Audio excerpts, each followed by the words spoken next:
started to laugh. I was amused. And then slowly, I realized that this is going to blow up again. Because she was just so convincing. I just couldn't understand how convincing she was if she was lying. And then I had a word with the doctor, Dr. Hrithik, who explained how that could be possible. And then I understood that. And I still allowed it.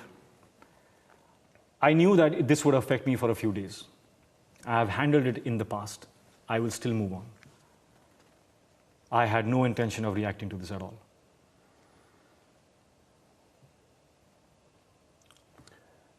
Hrithik, do you feel you have been used as a prop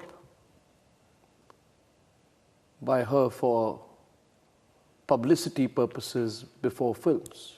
Because it's okay. You can use my there name. have been innumerable references to your relationship with her, carefully timed with film releases. Yeah. Have you been used as a prop? Now that you look back in retrospect. That doesn't matter. That doesn't affect me. People can use my name for whatever purpose. If it helps them or serves them, you can please be welcome to use my name. Now, you know, Hrithik, the way this is poised, it's her version versus yours, some would say. And you said that she put up a fairly convincing performance when she came on TV. Does it cross your mind, what if people don't believe you? I have walked 4 years with people not believing me, Arnab. It doesn't matter anymore. I have learned how to walk my truth. It's taken me time. I've learned. And if people are going to make this into an oratory battle, I am not an orator. It's not what I specialize in. I'm not good at that. So if that's the determining factor, well then, I guess you might as well have a dance-off and determine the truth through who wins there. All we have to see is truth versus lies. And I'm again saying this, I'm not here to accuse or put someone down or cast allegations. I'm just here because I finally know that I need to defend myself in this. I need to shut this chapter. I need to probably create some awareness that something like this could happen, and then move on. What if she doesn't shut it? That's okay. You said you will respond with aggression. What if she becomes aggressive? Well, okay, so what would you say to her? Because presumably we must presume this. What? That she would be watching this right now, and she would be watching you. That's a cliched question. But if Kangana is watching this, what would you say to her directly?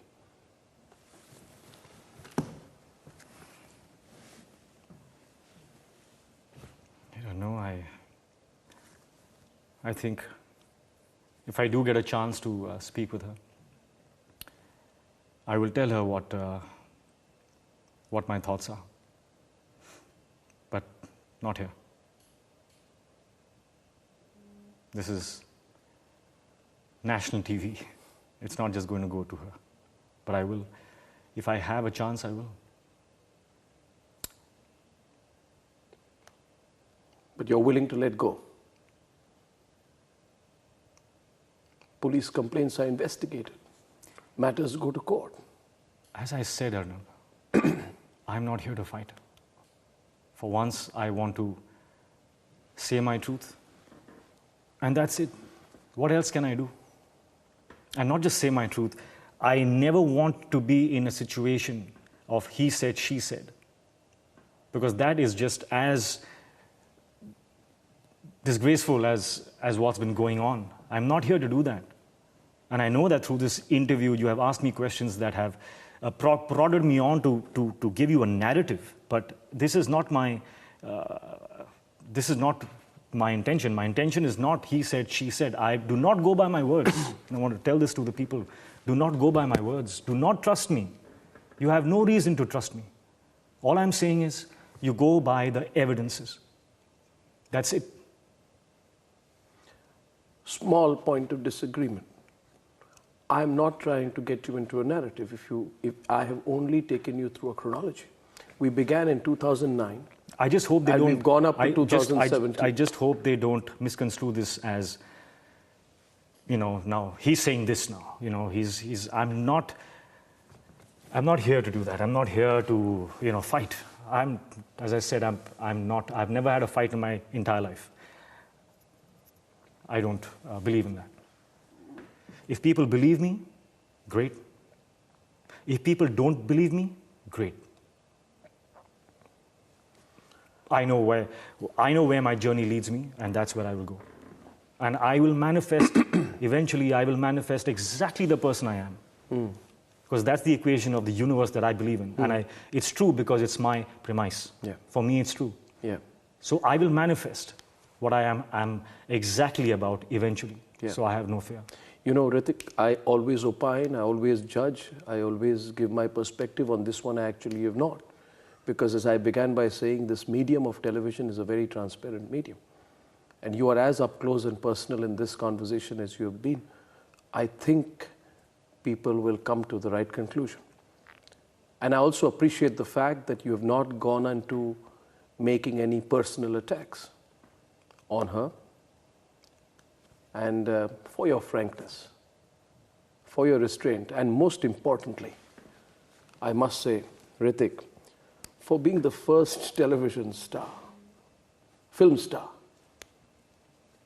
who has not been worried about expressing his vulnerabilities on television, I must thank you very much. Are you afraid, my final question, of victim shaming? They say it happens only to women, but in your case, were you afraid when you came out and said, I'm being stalked by Kangana? When Mahesh Jetmalani, your lawyer, went public and he says he's being stalked by Kangana, were you afraid when all of this started that it could go horribly wrong for you? Horribly wrong because... Because you were saying you're being stalked. Well, I think that's the terminology that you have to use for what has happened, I guess. Yeah. I haven't expressed my opinion about what this means.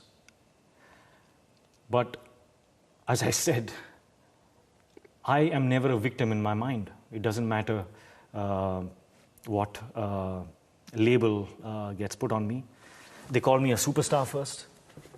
Maybe then they call me a megalomaniac. Then they will call me, he's being a victim. I got to know what I am. I am not a victim. I'm not a victim. I could be. I could use that, maybe, because I know what I have been through. But this had the power to turn me into a very cynical man, Arnab. It had the power to turn me into a very bitter man. But I knew in my heart that I cannot afford that. Because a cynical man cannot create. A cynical, bitter father cannot teach his children about the wonder and the beauty of life. I had to take that anger, I had to take the helplessness, and I had to somehow mold it into a form of love and compassion. And try and still contribute to whoever would be willing for me to contribute to them. Yeah. It's very hard to laugh at the joke of a person, however funny it is, if you find that person disgusting. Yeah. It had the power to ostracize me in my own mind from a sense of community. Yeah. Now that is a very, very dangerous thing for the mind. I had to be aware, I had to catch it in time. A human being is a social being. Without a sense of community, you will just wither away. I had to be very, very aware of that. And I had to sometimes just stand up and clap my hands and build my experiences. Think of things that I could do that could contribute to this person or that person. No matter what they thought of me, let me at least do my thing. Let me spread as much as I can to my kids. Let me, if we are going on a vacation, let me think of the most incredible experiences that I can think of in my imagination. So it was a great exercise for my imagination. Yeah. It was a great exercise to sit and envision myself 5 years from now and the kind of person I will be, even if I walk this path knowing that people are judging me as this disgusting man. But in 5 years of walking this path, I used to, in a naive way, imagine the look in my eye that I walked this path alone. Yeah.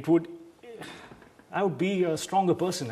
I'd be a wiser person. I would get so many wonderful things to teach my kids. Yeah. Well, I'm glad. I wish you well, Hrithik. I wish your family well. Thank you, Arnab. Please wish them from my side. I will. And I'm glad that we spoke. Thank you. First time in my life I've not passed judgment, Hrithik. But you've spoken your heart out. I think people will know the truth. Yeah, doesn't matter.